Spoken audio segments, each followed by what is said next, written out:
Bienvenidos con todos nuevamente. Muchas gracias por participar de este webinario, de este, cuarto webinario, parte del tercer congreso peruano de pacientes de psoriasis y artritis psoriásica. Mi nombre es Karina Chávez, yo soy fundadora y presidenta de la Asociación de Psoriasis y Artritis Psoriásica del Perú, de APAPSO Perú. Y el día de hoy, como les comentaba, es la cuarta actividad que estamos realizando de parte de este congreso, ¿no? El día de hoy tenemos a dos invitados muy especiales, el doctor Cárdenas y Rocío Hinojosa, y en un momentito Lourdes Torres, que va a ser la moderadora del día de hoy, que es líder APAPSO, nos va a presentar. Y el tema es impacto de la pandemia en la realidad de pacientes de psoriasis y perspectivas a futuro. De hecho, es un tema que dada la situación es muy importante para todos nosotros, para todos los pacientes, así que no se olviden que al final van a poder hacer preguntas, van a poder participar también de un sorteo, estamos transmitiendo en vivo también por el Facebook, así que pueden ir conectándose, y bueno, doy el pase entonces, Lourdes, muchas gracias. Buenas tardes con todos. Antes de iniciar, queremos recordarles que les pedimos mantener sus micrófonos silenciados durante toda la actividad. Las preguntas se realizan a través del chat de Zoom y se irán respondiendo conforme el orden al momento del que finaliza la exposición. También tenemos que tener en cuenta que es una charla informativa, por lo que no se puede responder preguntas de diagnósticos o tratamientos específicos, ya que para eso sería necesaria una consulta de manera presencial o virtual con el especialista. Si desean también que los apoyemos con alguna orientación, pueden comunicarse con nosotros a través de nuestras redes sociales y que, por favor, como dijo Karina, estén atentos al final de la charla, que va a haber un pequeño sorteo de productos hidratantes y que los ganadores deberán recoger los productos en Lima. Bueno, como ya les comentó Karina, yo soy parte de APAPSO, soy una líder APAPSO, soy paciente de psoriasis hace 13 años aproximadamente, y bueno, yo conocí a APAPSO un día que estaba caminando por la calle hace 2 años y vi un cartel acerca del primer congreso de psoriasis, y la verdad sí creo que una de las mejores decisiones que he tomado ha sido haber ido a ese congreso, porque me ayudó muchísimo a resolver muchas dudas, y de ahí en adelante APAPSO ha sido un gran apoyo para mí, por lo que tal vez muchos de ustedes sea la primera vez que está aquí con muchas dudas encima, pero créanme que APAPSO es un apoyo muy, muy bueno para esta situación que estamos pasando. Y ahora me toca presentar a los especialistas que nos van a acompañar esta tarde. Primero voy a hablar acerca del doctor Ernesto Cárdenas. Él es consultor senior en temas de farmacología y medicamentos. Es médico cirujano egresado de la Universidad Nacional Mayor de San Marcos, especialidad en farmacología clínica por la Universidad de Navarra en España, coordinador del curso de farmacología en la Facultad de Medicina de la Universidad de Piura, es ex vocal de Acción Científica de ISPOR Perú y miembro de ISPOR Internacional.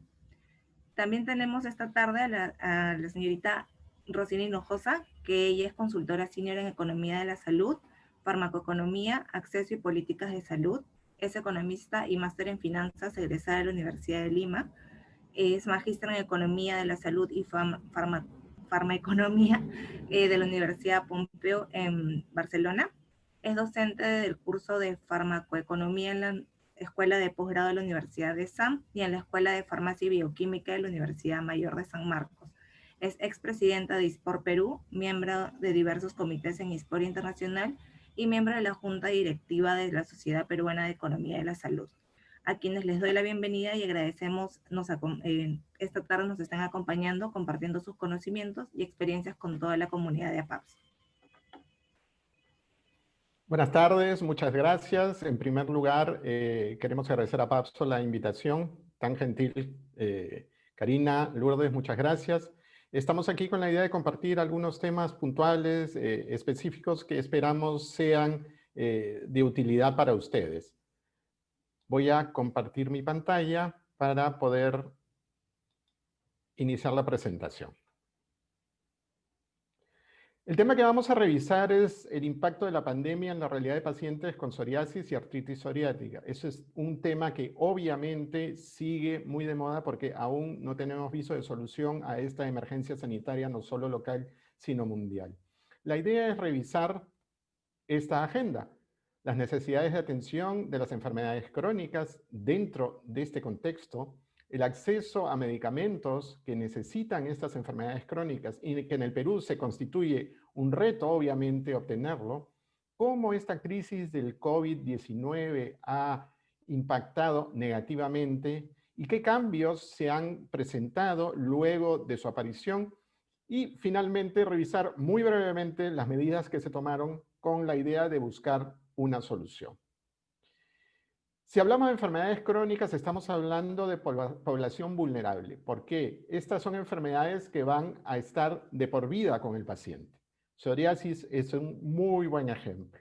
Estas enfermedades tienen un curso ondulante, es decir, van a haber periodos en los cuales uno está bien, periodos en los cuales uno está regular y periodos en los cuales uno está mal. Uno debe aprender a vivir con su enfermedad y debe aprender a conocer que el curso de la enfermedad va a ser ondulante a lo largo del tiempo. Así como el curso es ondulante, hay complicaciones que se presentan y que pueden desestabilizar el tratamiento, la condición o la situación personal de la persona que tiene esta enfermedad. Obviamente el concepto de salud es un concepto amplio. La definición de la Organización Mundial de la Salud es el completo estado de bienestar biopsicosocial. Esto es muy difícil, más aún en el contexto en el cual estamos. Es por eso que el otro punto muy importante y que también queremos poner aquí y discutir algo muy brevemente es que necesitamos educación en salud. Es necesario. Nos olvidamos nosotros de hacer educación en salud, normalmente la buscamos cuando ya estamos enfermos, cuando tenemos un familiar que tiene alguna patología, pero esta educación debería ser básica, simple, debería empezar en el mismo colegio, en primaria, para poder tener ciertos conceptos de idea. Y obviamente esta educación en salud se articula con grupos de soporte, como por ejemplo APAPSO. Estos grupos de soporte van a catalizar núcleos de personas. Estos núcleos de personas van a ser especialistas en ciertas áreas y van a poder potenciar al resto de personas. Volviendo al tema de necesidad de atención en pacientes con enfermedades crónicas, población vulnerable. Ya habíamos definido por qué. En general, los tratamientos para estas enfermedades son costosos. Y hay un gran problema. Al ser una enfermedad de por vida, va a estar a lo largo de toda la vida del paciente, siempre existe el riesgo de poder interrumpir el tratamiento por cualquier circunstancia. La emergencia de COVID-19 es un muy buen ejemplo. Al interrumpir este tratamiento, obviamente hay deterioro de la salud, y si hay deterioro de la salud, el paciente no puede trabajar. Y esto va a impactar en el entorno, obviamente.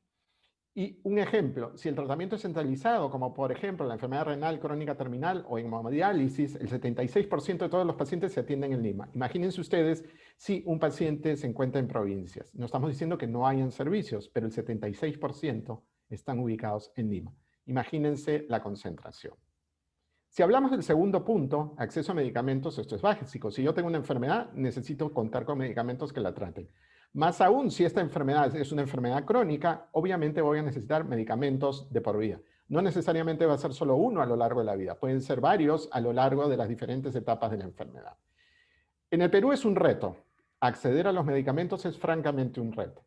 Pero no es un reto solo en el Perú, es un reto a nivel mundial.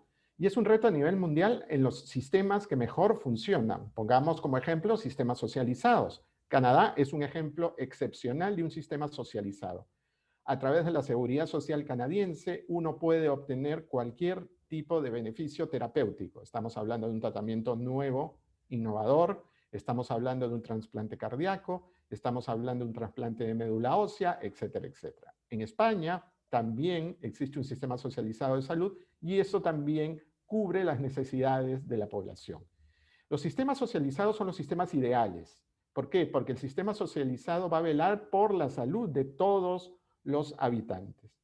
Los sistemas privados están basados, obviamente, en factor económico.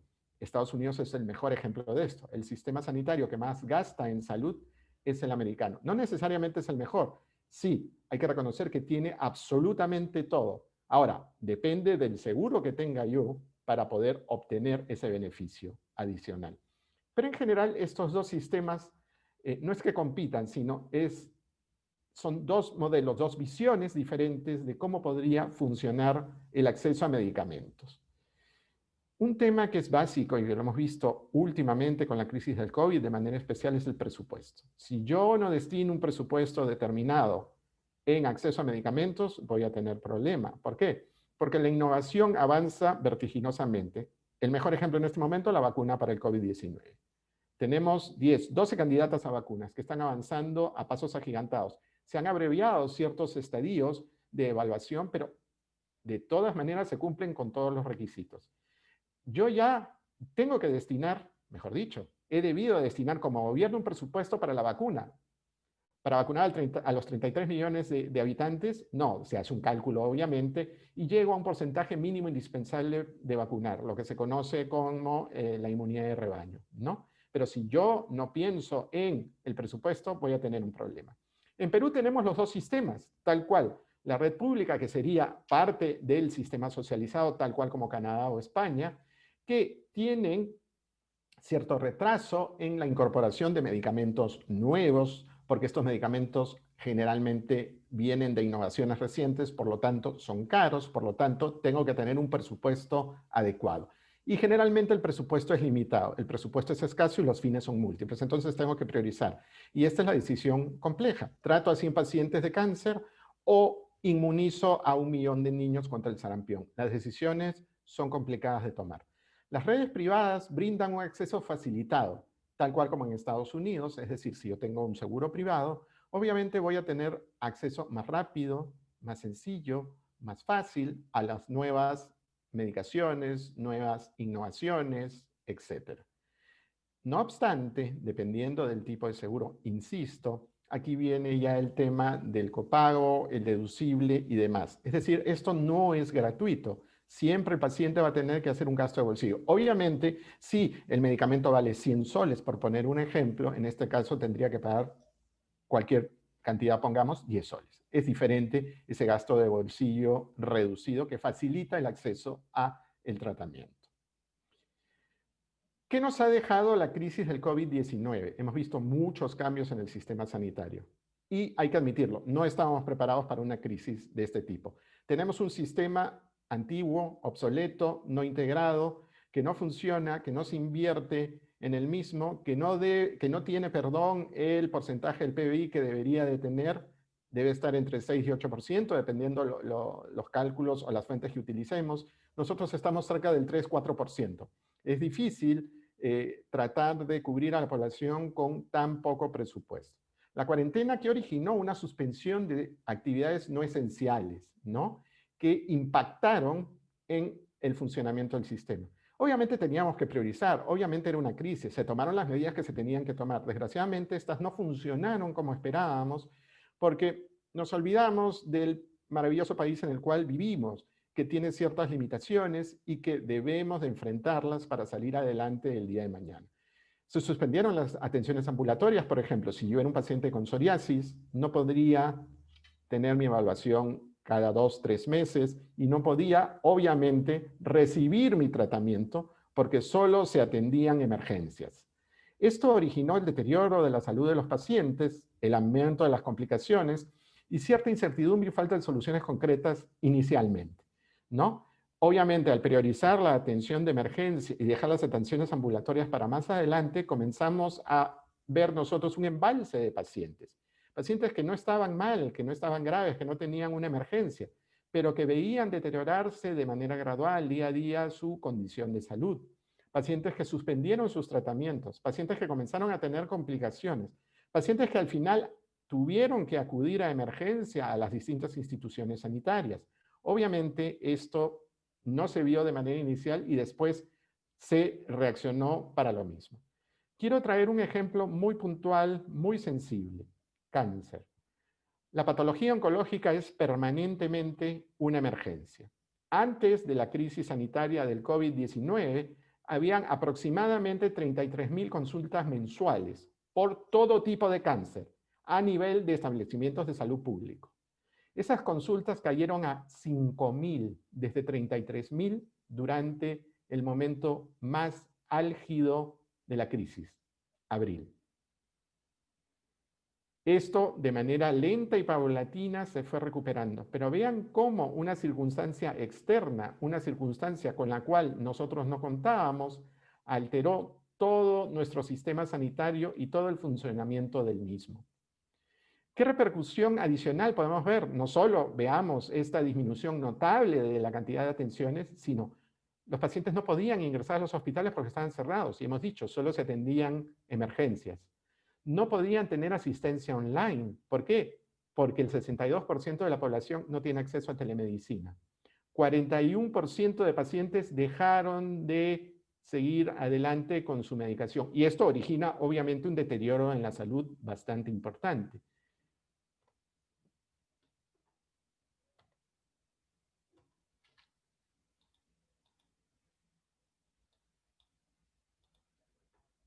¿Qué medidas se tomaron para buscar soluciones?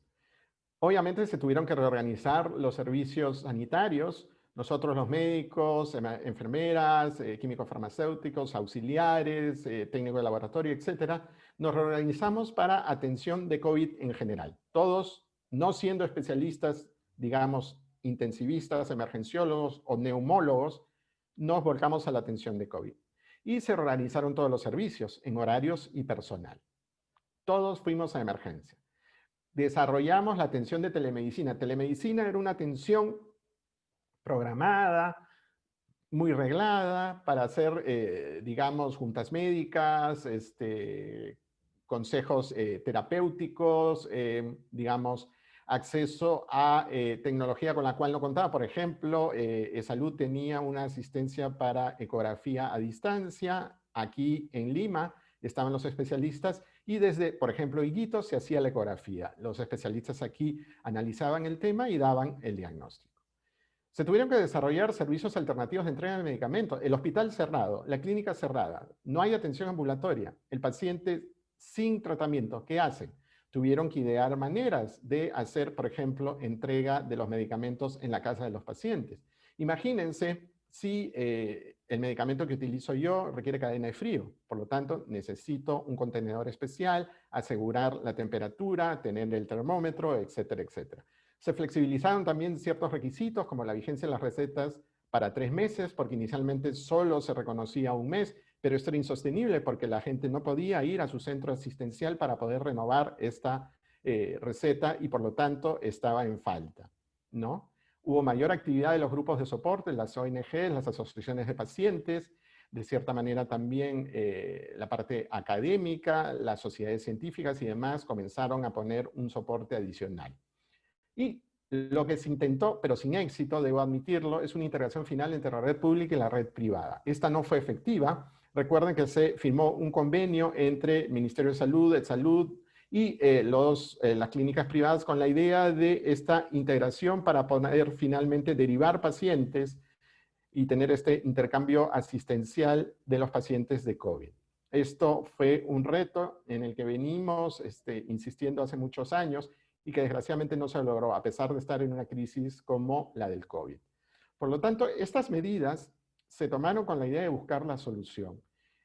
No fueron exitosas todas, es cierto, pero se avanzó de cierta manera y hemos tenido algunos resultados bastante positivos. Por ejemplo, antes de toda esta situación teníamos limitaciones y barreras con la atención remota de salud, no podíamos hacer todos los exámenes, las plataformas de telemedicina eran escasas. Hoy todos tenemos Zoom, todos tenemos Teams, todos tenemos Meet, todo el mundo hace telemedicina porque es necesario, todos estamos en nuestras casas dictando o recibiendo charlas. Hay también incentivos al personal médico para la atención virtual. Esto es bastante importante. Antes a nosotros nos pagaban por las guardias. No, ahora se paga por la atención virtual y las recetas digitales, ¿no? Tuvimos que adaptar ciertos procesos de entrega de medicamentos, ¿no? Con las recetas electrónicas, finalmente, atenciones dirigidas hacia emergencia para ver que el paciente no se deteriore, tenga continuidad de tratamiento, las mismas recetas tengan mayor vigencia de duración y demás. Ya hablamos, obviamente, de la entrega de medicación a domicilio. Los medicamentos de alto costo en estas enfermedades crónicas suponen un reto adicional porque el presupuesto obviamente se va a ver mermado por la gran cantidad de gasto relacionado, porque lo ven como eso, como gasto, no como una inversión, desgraciadamente, ¿no? Y ese es el tema crucial en este tema.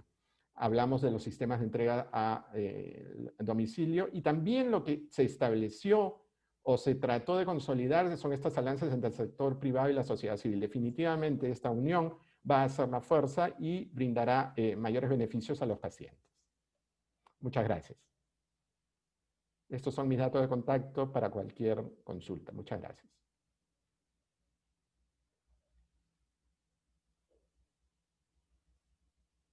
Bueno, muchas gracias, doctor Cárdenas. Continuando con la exposición, voy a hablar algunos minutos acerca de las perspectivas a futuro. Por favor, siguiente.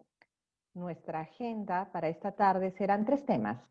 La falta de acceso a los tratamientos de alto costo, la importancia de la participación de cada uno de nosotros como sociedad civil y los siguientes pasos.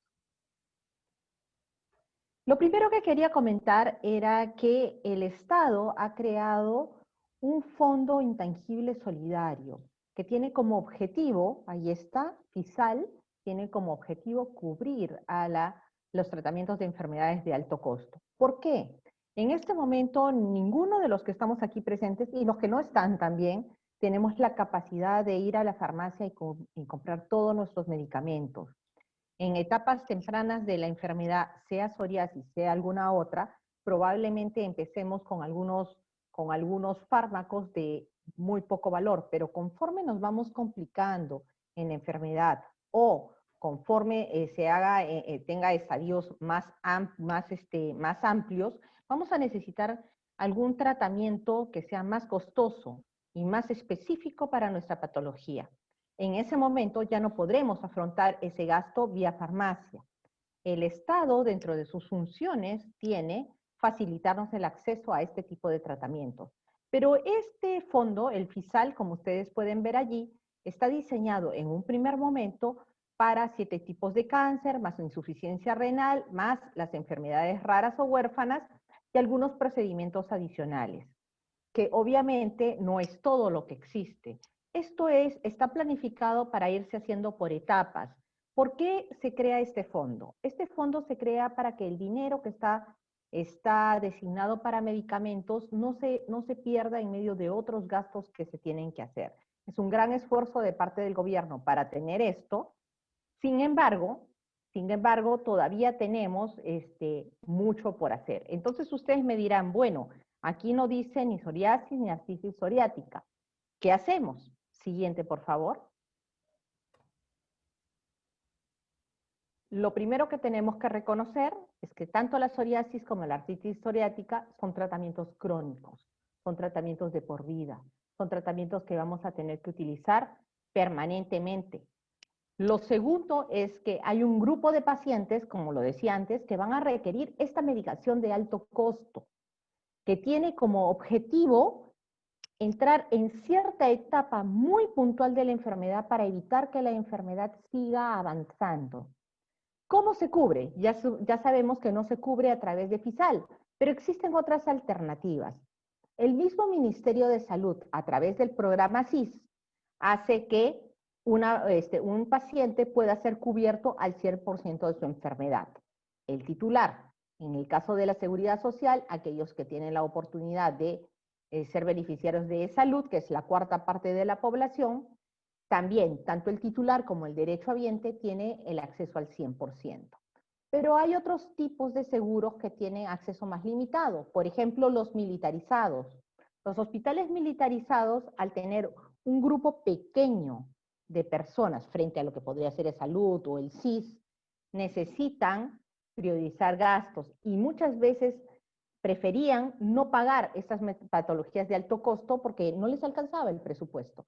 Entonces, ¿cuál es una salida intermedia? Lo pagan, pero hay una parte que queda a cargo del titular o del derechohabiente. A eso se le llama copago. Lo mismo pasa con el privado. El privado le va a cobrar seguramente un porcentaje, le va a cubrir al 80, al 90%, usted va a poder tener la medicación, sin embargo va a tener que hacer un pago. Todos esos pagos que venimos mencionando se denominan pago de bolsillo. Sale de mi bolsillo y por lo tanto es lo que yo tenía destinado a mi luz, mi agua, mi comida, el pago de mi alquiler o el estudio de mis hijos, lo tengo que dedicar a esto. Obviamente, los recursos siempre van a ser insuficientes. Pero lo que necesita hacer el Estado es administrarlos de la mejor manera posible. ¿Y cómo se logra esto? Dándole el tratamiento al paciente en el momento oportuno, antes que el paciente siga complicándose en su enfermedad, antes que el paciente tenga que llegar a una emergencia por alguna complicación. Entonces, este es parte de las cosas que el gobierno viene haciendo en los últimos años. Seamos realistas, ha tenido pocos avances, pero muy significativos. O sea, ya dar el primer paso es un avance importante. Nos falta a todos, desde todos los aspectos de la sociedad, empujar un poco para que esto siga avanzando de manera progresiva. Siguiente, por favor.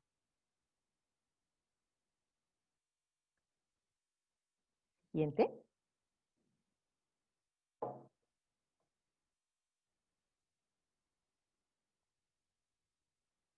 Ok. Ups. Nos salimos de la presentación. Mientras llega la presentación, lo siguiente que les quería comentar era, a ver, de repente yo puedo proyectar si es que no tienen la presentación. Lo siguiente que quería comentar era, una anterior, por favor.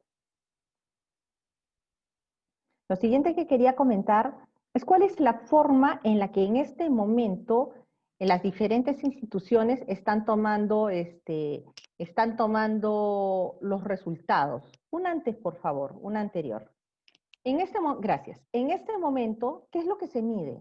Miden el número de consultas, el número de personas que van a consulta, bueno, o las que hoy tienen teleconsulta, el número de recetas, cuántos ingresos a emergencia hay, cuántos días se queda un paciente hospitalizado, pero todos esos resultados que miden la efectividad del sistema de salud peruano no afectan directamente a mi enfermedad. No me dice si yo entré y con la medicación que me dieron yo me controlé en mi enfermedad. No me dicen si el tratamiento que me dieron me permitió regresar a mis labores de manera normal. No me dice si el nivel de atención ha sido el óptimo. Entonces, muchos de estos números o de estas estadísticas que tenemos en este momento en el sistema de salud no están muy relacionadas con el paciente. Y ese es uno de los principales retos que tenemos. El reto está de que todo el sistema de salud gire alrededor del paciente. El paciente es el cliente principal, es quien tiene que estar atendido y quien tiene que verse beneficiado con todas las cosas que se puedan dictar, con las normas, con cómo lo atiende el hospital, cuál es la medicación que tiene, todo tiene que estar en función a la necesidad del paciente. Siguiente, por favor. Entonces, ya sabemos o ya hemos diagnosticado más o menos qué pasa. Por un lado tenemos que nosotros tenemos una enfermedad que se denomina de alto costo y que es crónica. Hay algunas formas que tenemos para poder acceder a esta medicación que vamos a necesitar. Sin embargo, muchas veces todo lo que se ha hecho hasta hoy, que ha sido bastante, pero aún es insuficiente. Y esto no solamente para la psoriasis y la artritis psoriática. En realidad esto funciona para todas las patologías crónicas que necesitan medicamentos de alto costo. Entonces, ya sabemos qué pasa. ¿Qué tenemos que hacer? ¿Cuál es nuestro deber como ciudadanos? Es participar como parte de la sociedad civil. Entonces, ustedes me preguntarán, ¿y a dónde voy? ¿A quién le toca la puerta? ¿A quién llamo para decirle qué cosa está pasando? Vamos por partes. Lo primero es que tenemos que estar clarísimos que un paciente con una enfermedad crónica tiene derecho a su tratamiento. Es un derecho que nos confiere la Constitución del país. Todos los pacientes tenemos derecho a tener tratamiento. No me están haciendo un favor. A usted no le están haciendo un favor. Usted tiene el derecho de tener el mejor tratamiento para la patología que usted tiene. Lo segundo, la medicación tiene que administrarse a tiempo.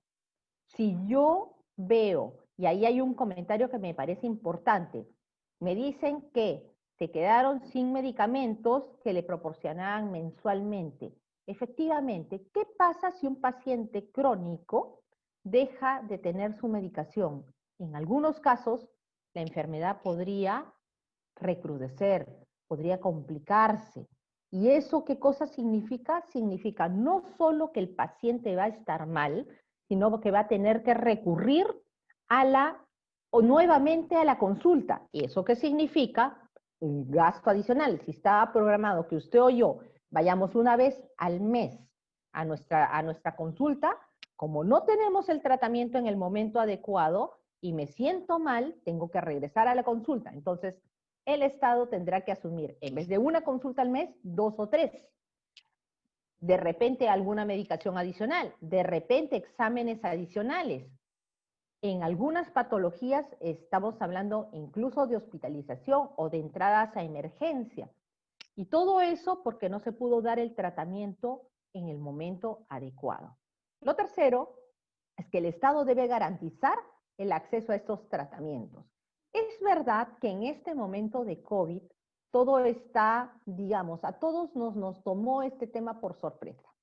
Ni las instituciones públicas ni privadas, ni nosotros mismos estábamos preparados a esto. Entonces, ¿qué es lo que ha pasado? Mucho del recurso que se tenía para la compra de medicamentos y para otro tipo de inversiones se ha tenido que determinar en cosas que no eran usuales. Por ejemplo, las mascarillas, las batas especiales, los guantes y todo lo que necesitan los médicos, las enfermeras para poder seguir atendiendo. Ese costo no estaba programado y de algún lado tiene que salir. Es como a usted o a mí. Nosotros tenemos un sueldo, listo. Tenemos varios gastos programados, perfecto. De pronto, nuestro hijo o nuestra hija se enferma, eso no estaba programado y tenemos que comprarle medicamentos. Eso tiene que salir de nuestro bolsillo, pero afecta a otros gastos que teníamos. Lo mismo le pasa al Estado.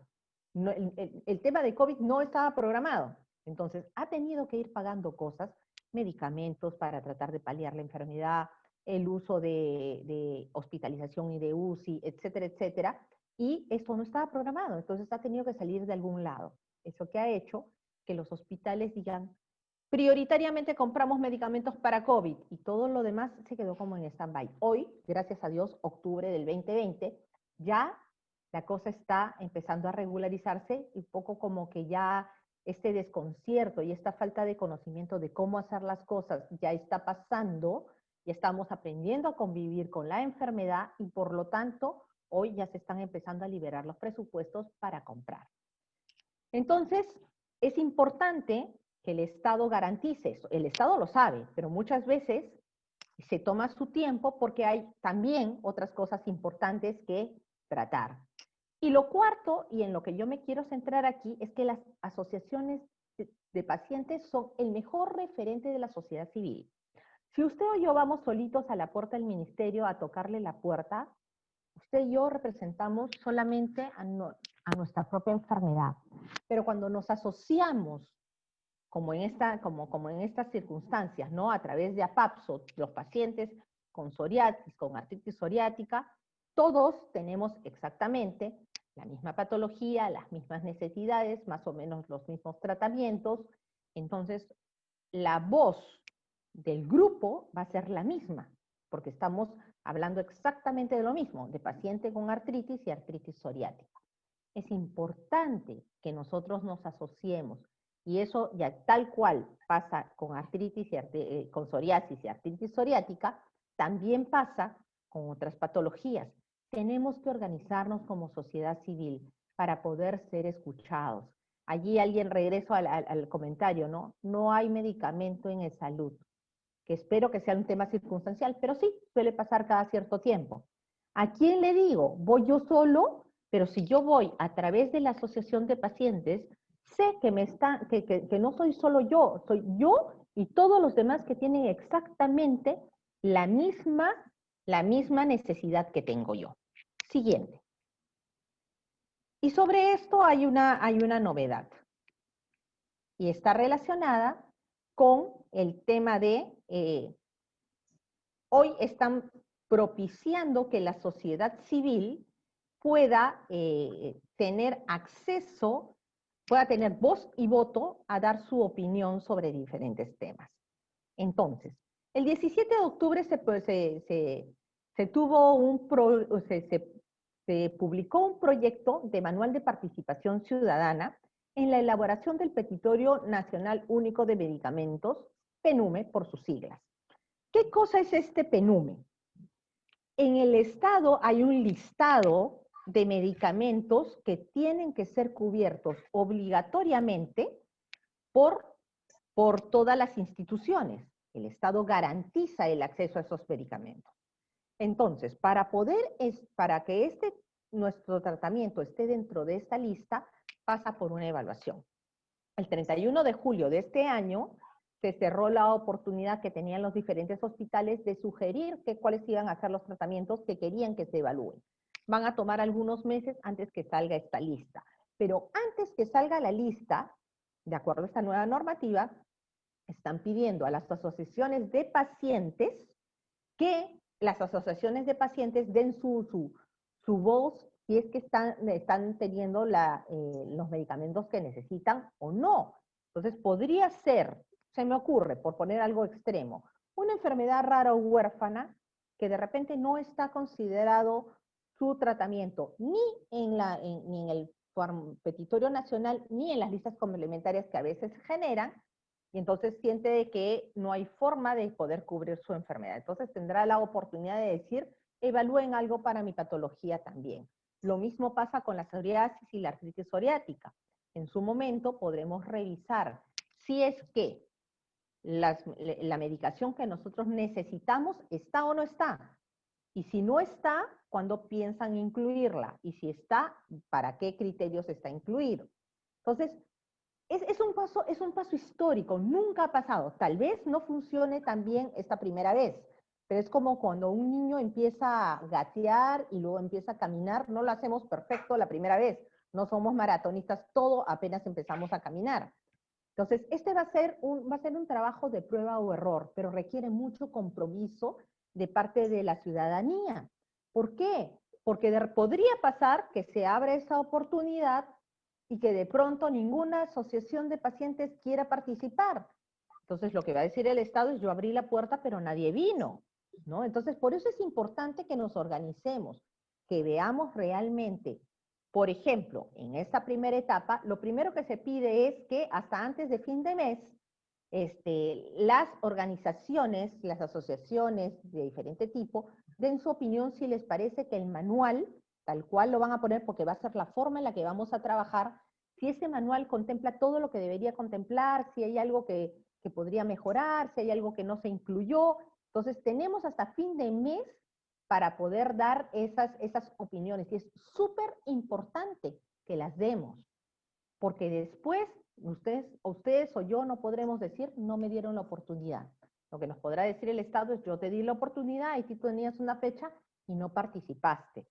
APAPSO está tratando de centralizar todas las opiniones, así que yo creo que es un súper buen momento para empezar a mirar qué cosas es lo que quieren ustedes como pacientes con psoriasis y artritis psoriática. Y es la oportunidad para lograr que realmente el tema de la salud cambie y que sea el paciente el centro de atención. No es el dinero que gasta el gobierno, no son los hospitales, no son los médicos y las enfermeras, es el paciente, el centro de donde nosotros deberíamos estar. Siguiente, por favor. Y ya para terminar,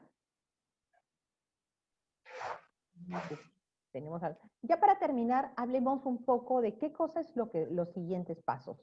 Paso número 0, porque ya ni siquiera es 1, 0 es revisar este tema del manual para poder estar seguros que el manual contempla todo lo que queremos o todo lo que necesitamos como pacientes. Pero también significa seguir agremiándonos, estar juntos de acuerdo a las patologías para empezar a aportar, a levantar nuestra mano y decir efectivamente, no hay medicamentos, está faltando aquí, o están faltando normas, o los procesos son muy largos. Les cuento un caso. Paciente con dolor oncológico severo, por ejemplo, ¿no? El tratamiento está cubierto, listo. Pero los procesos en determinadas instituciones son tan lentos o son tantos procesos que hay que seguir que se demoran casi 2 meses. Estamos hablando, ojo, paciente oncológico terminal, que ya está en etapa terminal, que tiene dolor severo. A este paciente no puede esperar 2 meses para que lo traten, porque el dolor no le va a permitir estar 2 meses. Necesitamos que ese proceso sea un poco más corto. Pero ¿quién lo tiene que decir? Los pacientes o los familiares de los pacientes que están afectados por este proceso tan largo y que de repente las autoridades no se están dando cuenta cuán largo es, que de repente funciona para otra patología, pero en el caso de este tipo de pacientes no funciona porque no llegan al tiempo. ¿Qué pasa con un paciente que necesita un tratamiento de alto costo?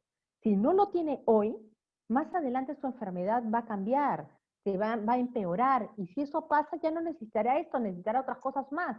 Entonces necesitamos reducir los tiempos. Eso es algo en lo que tienen que trabajar también.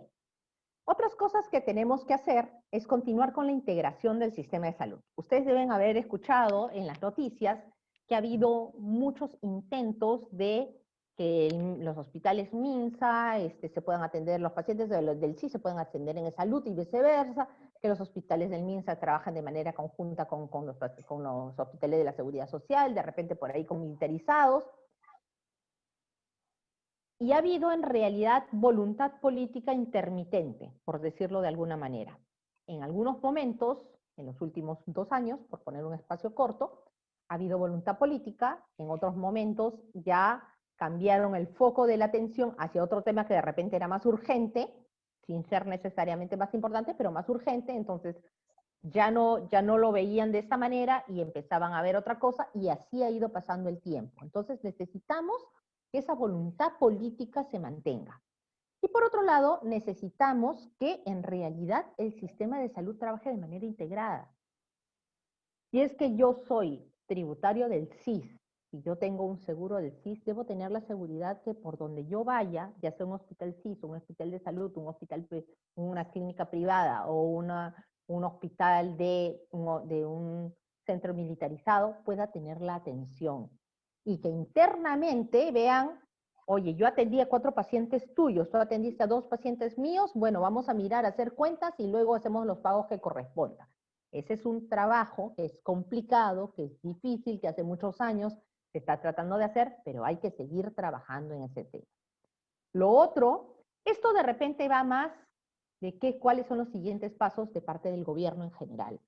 De parte nuestra, ¿cuál es nuestro siguiente paso? Es involucrarnos cada vez más como sociedad civil, mirar cuáles son las normas que están empezando a salir para poder decir si están a favor o no están a favor de mis necesidades como paciente. Necesitamos involucrarnos, necesitamos pertenecer a asociaciones de pacientes que nos permitan tener una voz unánime sobre nuestra enfermedad. Necesitamos generar redes de soporte, así como existe una asociación que es APAPSO para psoriasis y artritis psoriática en el Perú. Seguramente existen otras en América Latina o en otros países que también nos puedan ayudar y contarnos como asociaciones cuáles son las buenas prácticas que han tenido, cómo han hecho que sus medicamentos puedan ser pagados por el Estado. Y ahí se pueden empezar a generar sinergias. Otra cosa que se puede hacer es capacitarse. Cada vez más, capacitarse y capacitarse. Capacitarnos en cuál es nuestra enfermedad, cómo funciona, cuáles son los tratamientos en la primera etapa, qué pasa si ese tratamiento no me hace bien, qué más debería tener, y así sucesivamente, ¿no? Entonces, esas son las cosas que necesitamos capacitarnos, y a través de APAPSO ustedes pueden conseguir capacitaciones, porque, como decía al principio Lourdes, ¿no? Ella comentaba que a ella le había ayudado muchísimo a clarificar muchas ideas. Entonces, lo que necesitamos para poder hablar de una manera adecuada con nuestras autoridades de salud es saber cuál es mi enfermedad, cómo se trata, qué necesita el Estado o qué información necesitamos darle, y así sucesivamente para poder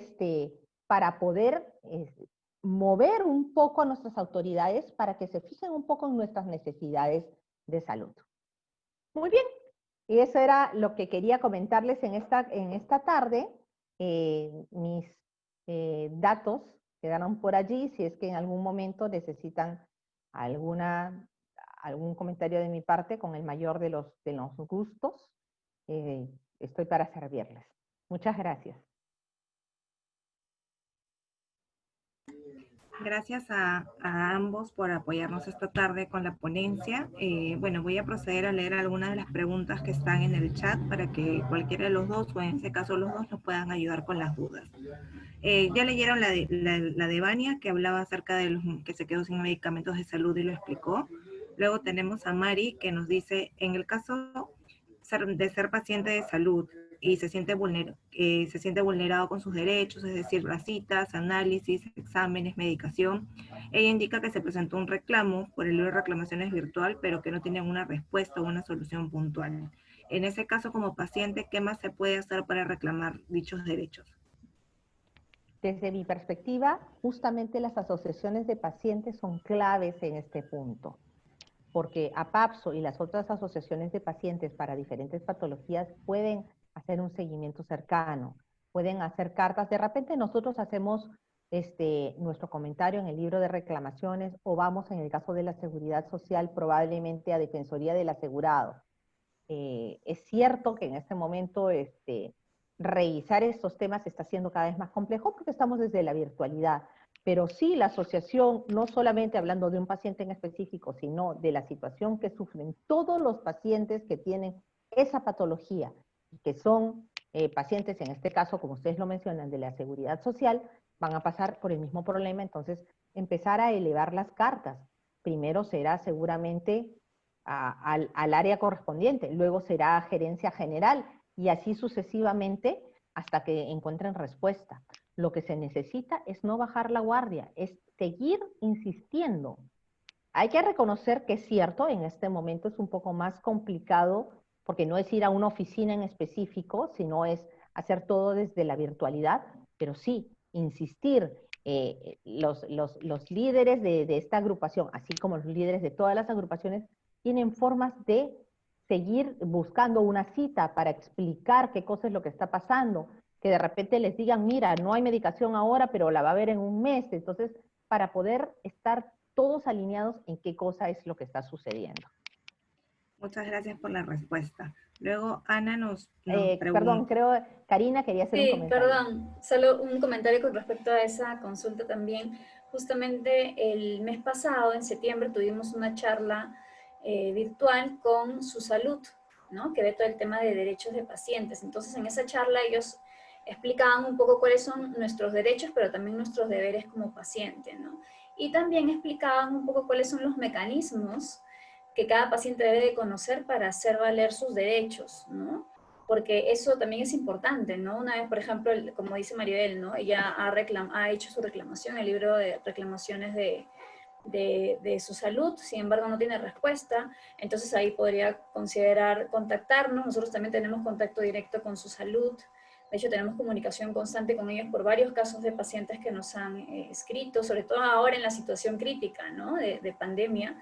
Entonces, de esa manera también podríamos apoyarlos dándoles solución a su problema, ¿no? Tal vez, de hecho, hay demoras, porque se imaginan todos los problemas que han habido en el sistema de salud, ¿no? Pero sí hemos conocido casos que se han ido resolviendo poco a poco, así que eso está bueno porque se ve que al menos hay un trabajo, ¿no? De por medio, están muy preocupados por atender a los pacientes, consultas de pacientes, reclamos, que como les digo, a nivel nacional se han dado de manera diaria durante toda esta situación. Entonces, igual los invitamos a que puedan revisar la charla, está grabada en el canal de YouTube de APAPSO, de Su Salud, sobre el tema de derechos y deberes de pacientes, y de hecho es muy importante que lo conozcan, porque así como deben de conocer su enfermedad, también es importante que conozcan cuáles son las vías, ¿no? Para poder atender sus consultas, sus reclamos con el tema de salud. Gracias. Bueno, siguiendo con las preguntas, gracias Cari por la información. Ana pregunta, ¿en cuánto tiempo podría estimarse que se normalice o logren solventarse los problemas de atención y suministros médicos por el sistema público? Bueno, en realidad todo es subjetivo en este momento. Como decía en parte de la charla, tenemos un problema. Ninguno de nosotros, ninguna institución estaba organizada para trabajar estos temas de COVID. Todo dependerá de muchas cosas. Número uno, si es que nos cuidamos y nos quedamos en casa y no salimos, así no propiciamos la segunda ola, en la medida que nosotros seamos responsables, sobre todo en el caso del paciente con psoriasis y artritis psoriática, que muchas veces tiene medicación que le baja las defensas. Ojo, cuidado con eso. Entonces, lo que necesitamos es quedarnos en casa, y de esa manera, en la medida que todos seamos consecuentes con eso, no habrá segunda ola. Si no hay segunda ola, será más rápido que el sistema de salud se recomponga. Pero mientras sigan apagando incendios, va a ser mucho más complicado. Se están dando normas, se están haciendo cosas, pero hay que reconocer también que en el camino han habido médicos que han enfermado, enfermeras que han enfermado, muchos fallecidos dentro del sector médico, han tenido que retirar médicos, o sea, todos los médicos que tengan algún tipo de riesgo, por ejemplo, un médico que a la vez es diabético, se me ocurre, no puede estar atendiendo de manera presencial, podrá hacerlo de manera virtual. Entonces, todos esos detalles hacen que sea todavía incierto el tema. Yo creo que todos estamos muy a la expectativa.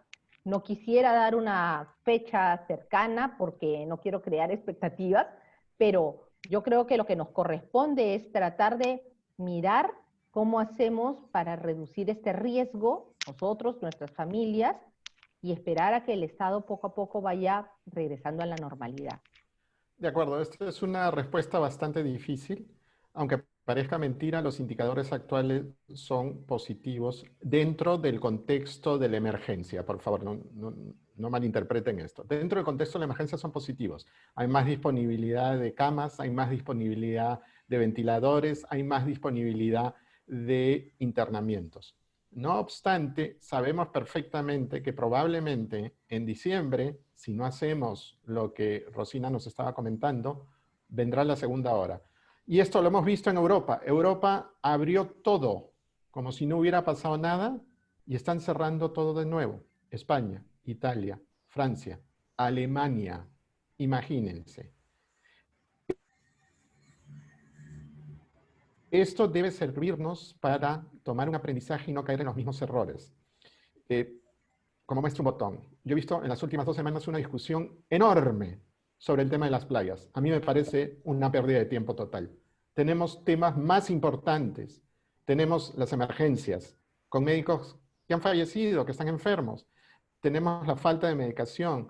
Tenemos las dificultades de acceso para los pacientes. Debemos enfocarnos, sin hablar del tema político, en el cual no voy a entrar, porque de verdad tendríamos para 4 días más. Tenemos que enfocarnos en lo importante. Por lo tanto, tal cual, coincido, todos tenemos que poner de nuestras partes, a cuidarse, mascarilla, lavado de manos, distanciamiento social, etc. Muchas gracias a ambos por sus respuestas. Tenemos una consulta de Ana Mariela. Ella indica que paga en CIS y le dicen que solo en las clínicas mejorará con tratamiento biológico. En hospitales solo brindan medicina básica que no alivia y es difícil hacer exámenes clínicos que no tienen reactivos. Aquí la respuesta tiene dos partes. Por un lado, hay un poco de desinformación respecto a lo que tienen que pagar o no, pero por el otro lado es también parte de la frustración que deben sentir las personas que trabajan en esas instituciones, porque es cierto, en este momento en muchas instituciones, al cual ustedes lo han venido diciendo, faltan medicamentos. Ya les expliqué por qué, porque todo el recurso fue direccionado a comprar medicamentos para COVID, con camas adicionales, acondicionar lugares, etcétera, etcétera, etcétera. Todo lo que ustedes han visto en medios que se ha estado haciendo, y eso ha hecho que el presupuesto, que todo lo que digan, todo lo demás, que espere. Claro, pero ha llegado un momento, luego de tantos meses, donde ya los pacientes no pueden seguir esperando.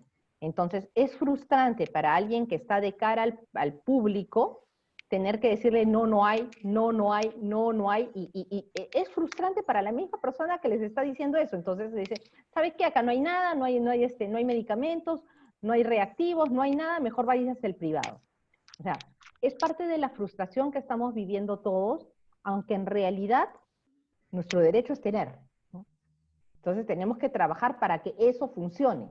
Porque claro, sea, yo no puedo ir a pagar un medicamento de alto costo o un medicamento crónico, por muy bajito que sea el precio, todos los meses. Entonces, para eso el Estado debe organizarse, y de hecho se está organizando, pero se está organizando, su capacidad de reacción es mucho menor que la cantidad de problemas que están surgiendo y que no se imaginaban que iban a surgir. Entonces, ese es uno de los temas relevantes, ¿no?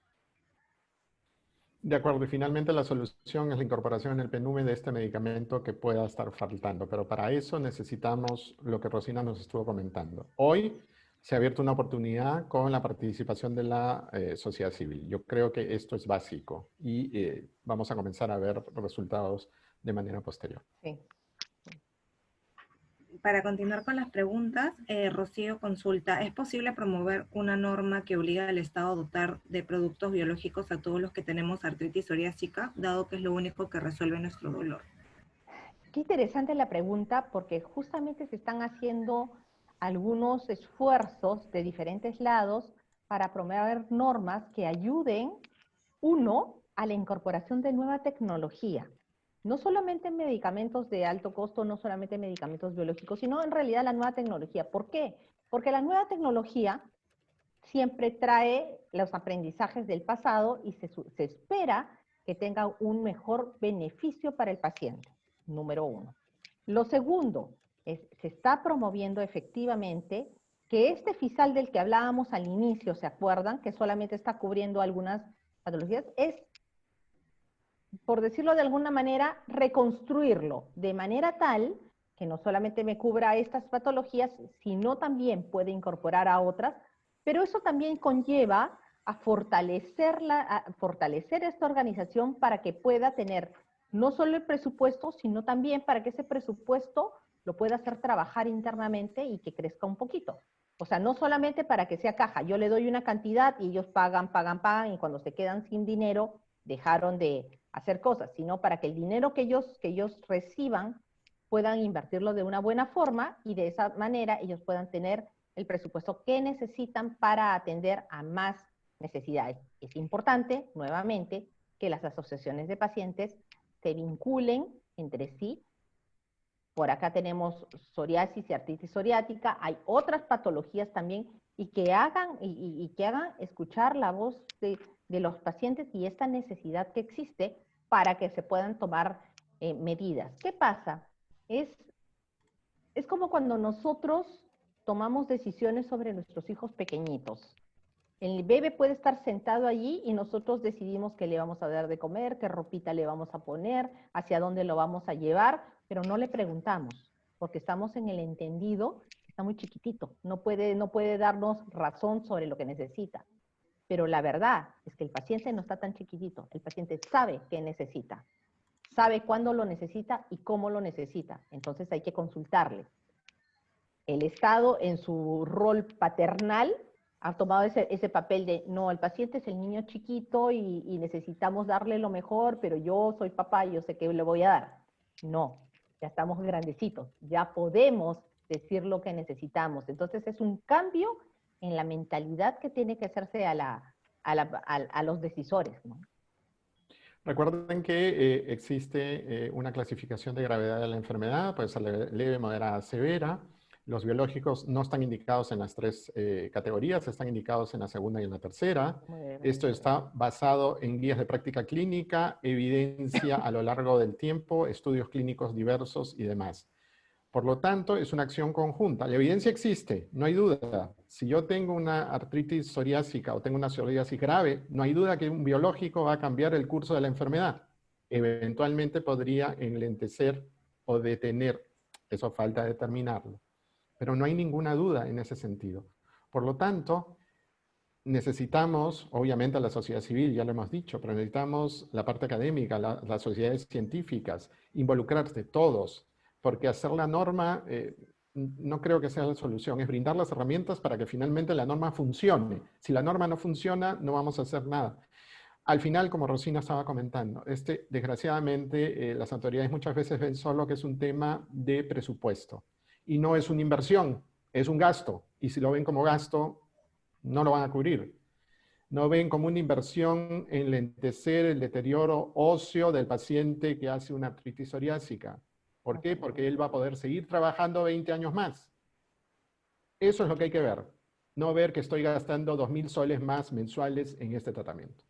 Por esa razón, lo que decía en la charla, es importante que los indicadores para medir el resultado cambien. No me interesa saber cuántos pacientes llegaron a la consulta, no me interesa saber cuántas camas se ocuparon, me interesa saber cuántos pacientes salieron del hospital con su tratamiento y están controlados. Eso es lo que me interesa. No siempre el mismo paciente llegó 4 o 5 veces, hace un número y bien bonito porque atendí 5 veces a un solo paciente. Entonces, necesitamos cambiar el concepto de lo que son indicadores de gestión en salud. Muchas gracias por la información que nos están brindando. Otra consulta es del usuario de Galaxy S6, que indica que su hija cuando va a recoger los medicamentos le hacen problemas y no le quieren dar a pesar que el doctor lo describió, hizo la prescripción.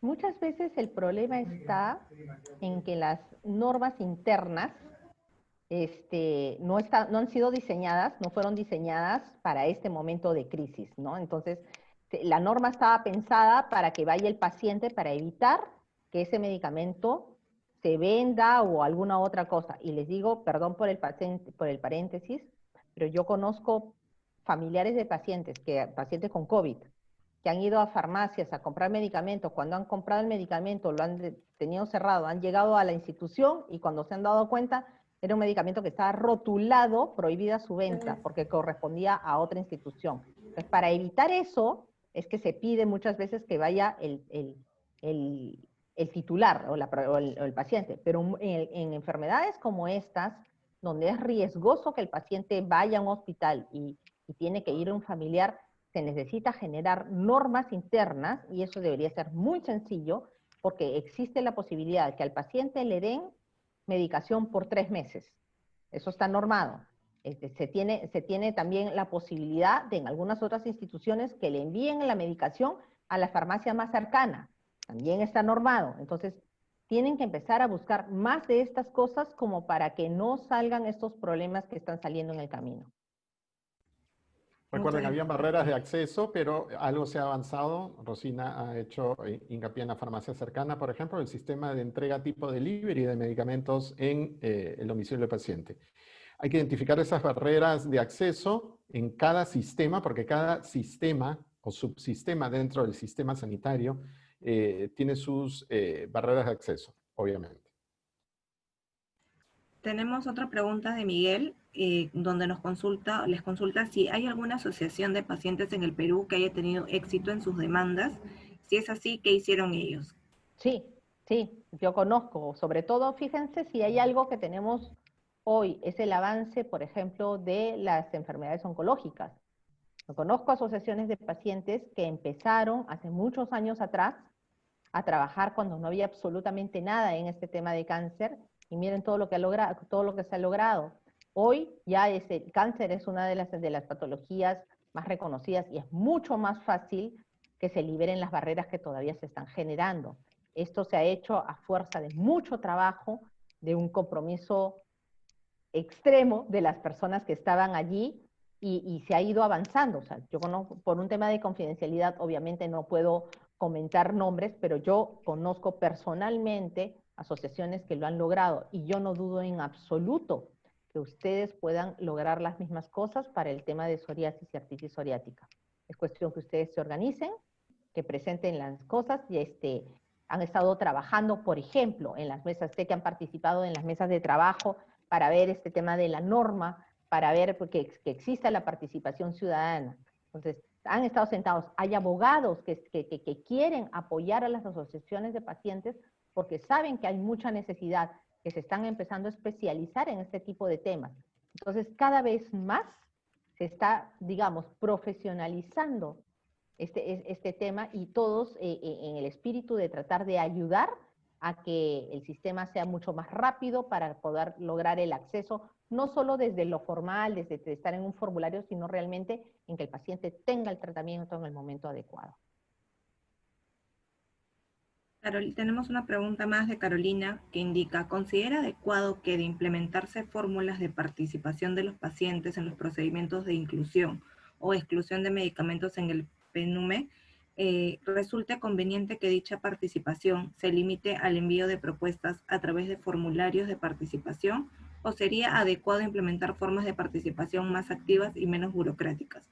De ser así, ¿cuál considera usted que podrían ser estas? Gracias por la pregunta. Es algo que fue una de las primeras aproximaciones que tuve yo cuando leí, cuando leí el manual, ¿no? Yo decía, a ver, solamente por un formulario. Fíjense que es una linda oportunidad de dar exactamente ese comentario. A mí, personalmente, ¿qué me gustaría? A mí me gustaría que escuchen mi voz, no mi papel. Por lo tanto, un formato es muy frío porque no puedo poner en el formato todo lo que siento o pienso y no puedo necesariamente transmitir cuál es mi necesidad en un formato que me trae información parcial. A mí me gustaría que se implementen mesas de trabajo. Mesas donde realmente se puede escuchar la necesidad del paciente y si es que hay voluntad, se empieza a decir, a ver, ¿cómo es? ¿Cómo empaquetamos todas estas necesidades y cómo lo convertimos en una norma? O de repente no necesito norma, ¿cómo lo convertimos en algunas reglas claras que permitan que en vez de hacer el proceso de 10 pasos, lo hagamos en 4? O sea, y sentarse a pensar en ser creativos y dar respuestas a la necesidad real del paciente.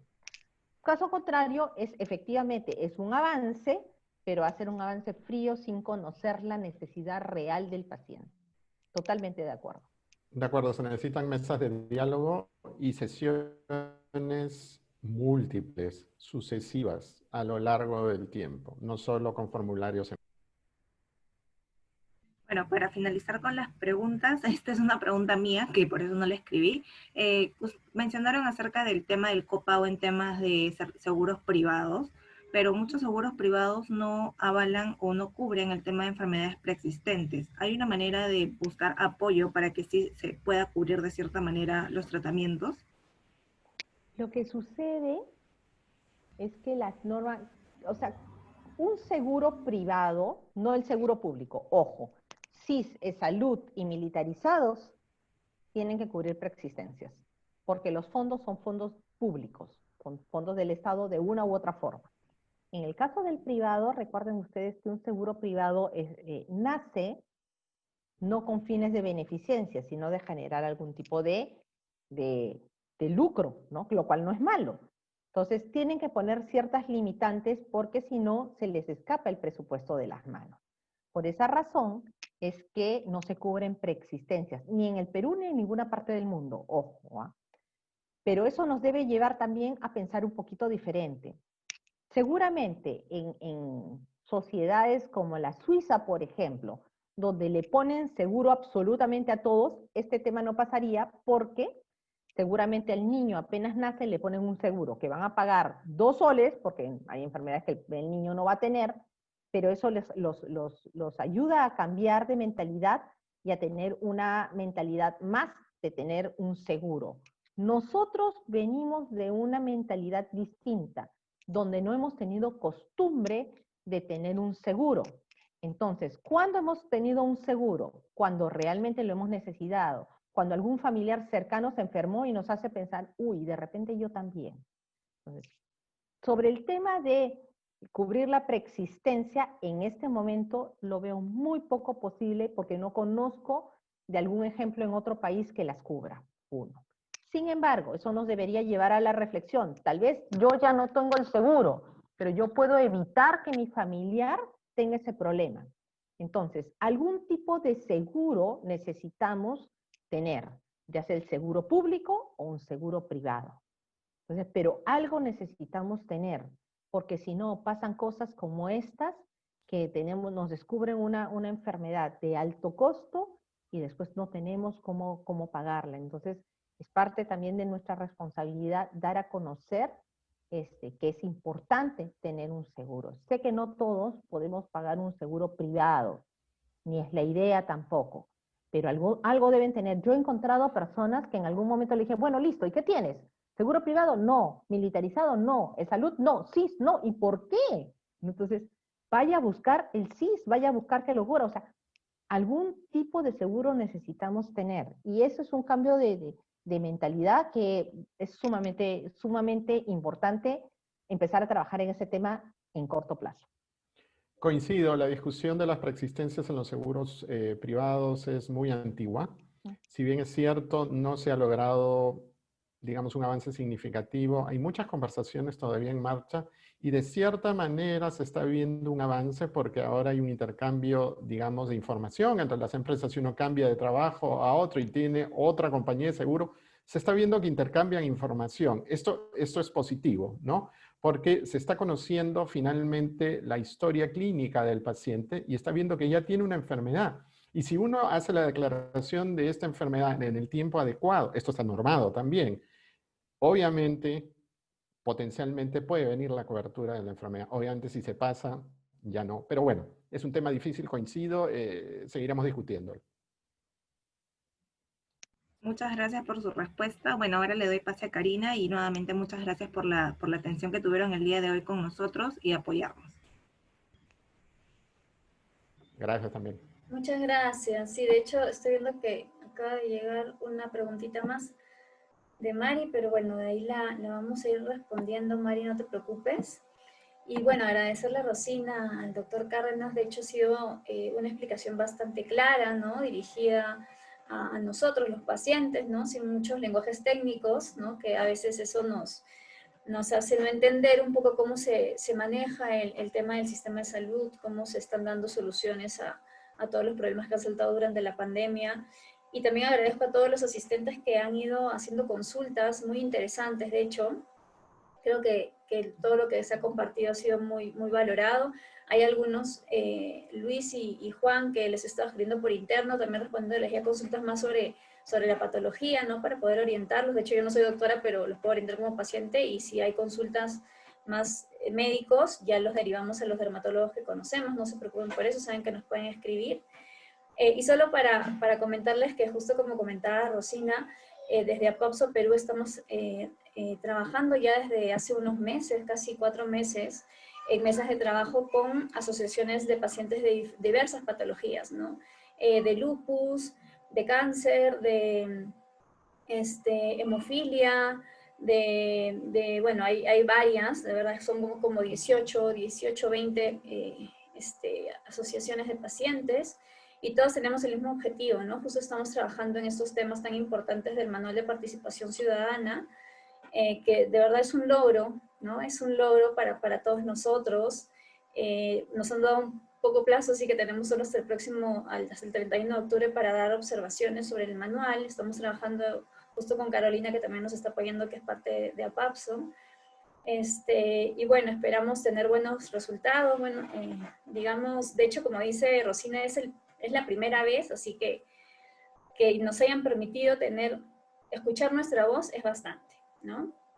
Vamos a ir viendo cómo se va desarrollando esto en el transcurso del tiempo. Esperamos que se pueda abrir también una mesa de diálogo que sean continuas, ¿no? Para que nos puedan escuchar, porque al final es importante conocer las necesidades de nosotros, los pacientes, ¿no? Quienes vamos a acceder a esos tratamientos generalmente de alto costo, ¿no?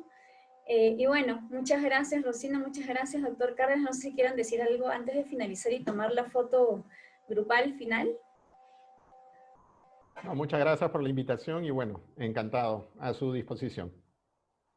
Muchas gracias a todos ustedes por la participación sábado por la tarde. Creo que estos temas son muy, muy importantes. Doy gracias a PAPSO por la invitación y nuevamente toda mi disposición a apoyarlos en la medida que se pueda, en el momento que ustedes lo necesiten. Muchas gracias. Muchas gracias a ambos. ¿Les parece si los invito a que puedan unirse a la foto final que siempre tomamos en todos los webinars? Si no se vayan a desconectar, que vamos a explicar lo del sorteo y también algunos temas de actividades que estamos realizando desde APAPSO. A ver, estoy viendo que están activando sus cámaras. Con todos los asistentes del Zoom. De hecho, todavía hay conectados también en el Facebook que nos han estado siguiendo. A ver. Si ha quedado alguna pregunta, por favor, sin responder, no se preocupen que nos pueden escribir por interno. Saben que siempre respondemos por redes sociales de APAPSO Perú, sea Instagram, sea Facebook. A ver, están Juan, Vania, Germán, todos, Ana. A ver, vamos a ver, chicos, si están por ahí algún voluntario, también me ayuda Miguel a tomar la fotito. A ver, 1, 2, espérenme. Ya, 1, 2 y 3. Perfecto. Muchas gracias a Por todos. el grupo. Muchas gracias, Rosina, doctor Cárdenas. Ahora vamos a dar pase les voy a compartir la presentación con las actividades. ¿Está ahí? ¿Dónde está? Ya está. La actividad de hoy. Uy, nos siguen llegando consultas. Bueno, después de Rosina, si no, después por ahí te escribo en caso haya alguna que no pueda responder. Sí, claro que sí, con mucho gusto. Sí, con mucho gusto, estamos para ayudarlos. Perfecto, muchas gracias. Solo invitarlos el próximo 29 de octubre, que ya es la última fecha de actividades que estamos realizando desde APAPSO, compartiendo experiencias entre pacientes. De hecho, es la primera vez que vamos a hacer este conversatorio entre pacientes también. Está Vania, está Gonzalo, Mayví, Joseph, invitados a poder compartir un poco sus experiencias viviendo con la enfermedad, ¿no? Y de hecho, luego de esto, ya contarles que el próximo año también vamos a empezar con grupos de apoyo, que de hecho también es algo bastante interesante retomar, porque lo dejamos de hacer hace varios años por un tema de tiempo, y ahora de manera virtual, sobre todo para que puedan participar personas de todo el país, ¿no? El concurso de dibujo Pintando de Colores la Psoriasis, hasta el día de hoy tenemos plazo para poder enviar los dibujos de nuestros pequeños, con el objetivo de poder sensibilizar sobre la psoriasis. Cualquier duda que tengan o quieran inscribirse, nos pueden escribir por interno y les enviamos la información. No se olviden que también tenemos el cuento La piel de Mariel, en versión electrónica. De hecho, este cuento, escrito por Fiorella Rusca, con ilustraciones de Leila Arenas, también sirve para poder sensibilizar sobre la psoriasis en general. No es un cuento dirigido solo a niños que padecen psoriasis, sino es un cuento dirigido a público en general que quiera conocer más sobre la enfermedad de manera muy clara, muy lúdica, que quiera trabajar temas de inclusión, ¿no? Hacia las personas que somos diferentes, sea por alguna enfermedad, por alguna condición, quieran trabajar amor propio, la autoestima. Es un cuento infantil de verdad que está muy, muy hermoso, y estoy segura que va a ser una herramienta muy, muy importante para todos los que quieren conocer más sobre la patología. Lo estamos vendiendo ahora en versión electrónica, 15 soles, nos pueden escribir también y por ahí les brindamos la información. Y también la muñeca Mariel, que es una muñeca que hizo Mónica, que es una voluntaria de PAPSO, que es la protagonista del cuento La piel de Mariel, también para sensibilizar sobre la psoriasis, también la pueden adquirir, y todo lo recaudado va a ser para poder continuar con la labor que realiza PAPSO. Y ahora lo que todos esperan, el tema del sorteo. Para explicarles un poquito, agradecemos a Cetafil y a CeraVe que nos han permitido brindarnos estos productos, ¿no? Productos hidratantes. Ya sabemos que un hábito de salud muy importante para todos los pacientes de psoriasis es hidratar la piel diariamente, ¿no? Es un complemento a cualquier tratamiento médico. Así que en esta ocasión vamos a sortear esos 3 productos, y para participar les vamos a compartir en el Zoom y por Facebook, a los que estén conectados en Facebook también, el link de una breve encuesta. Llenando esa breve encuesta con los datos, vamos a poder hacer el sorteo entre todos los que llenen la encuesta. De hecho, la encuesta, como les digo, es algo muy breve, que es información importante para nosotros porque nos va a permitir conocer un poco sobre sus necesidades como pacientes, y conocer qué podemos continuar realizando desde APAPSO, ¿no? Para poder brindarles ayuda. Entonces, están ahí los 3 productos. Quiero saber si alguno de los chicos puede ayudarme con el link. Lourdes, tú estás por ahí para que me puedas compartir el link en el Zoom, y Sofía en el Facebook, para que puedan participar. Durante la noche vamos Ahora lo comparto. Gracias. Estén atentos. Durante la noche vamos a dar los resultados, así que tienen tiempo todavía para poder llenarlo. Yo les recomiendo que lo llenen ahorita, para que no se vayan a olvidar. Son 5 preguntas, no es nada complicado. A ver, lo estoy compartiendo por el Facebook también. De encuesta para sorteo.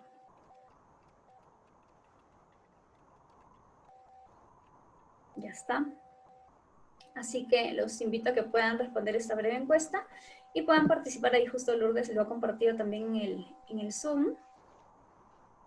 Y bueno, hay muchos mensajes de agradecimiento de Ana. Muchas gracias por la información para empoderar a los pacientes. Le dicen a los expositores. Vanessa, Luis, Arita, Freddy, todos agradecen a los expositores. Rocío, Eduardo, muchas gracias. Muchas gracias a todos por la asistencia, más bien, nos hemos pasado unos minutitos, pero bueno, siempre sucede cuando los temas son interesantes. Así que voy a dejar de compartir. A ver. Y bueno, no se olviden entonces, cualquier duda, cualquier orientación que necesiten, estamos para poder ayudarlos en la medida de nuestras posibilidades. Y no se olviden que están invitados el próximo 29, que es el Día Mundial de la Psoriasis, es el día central.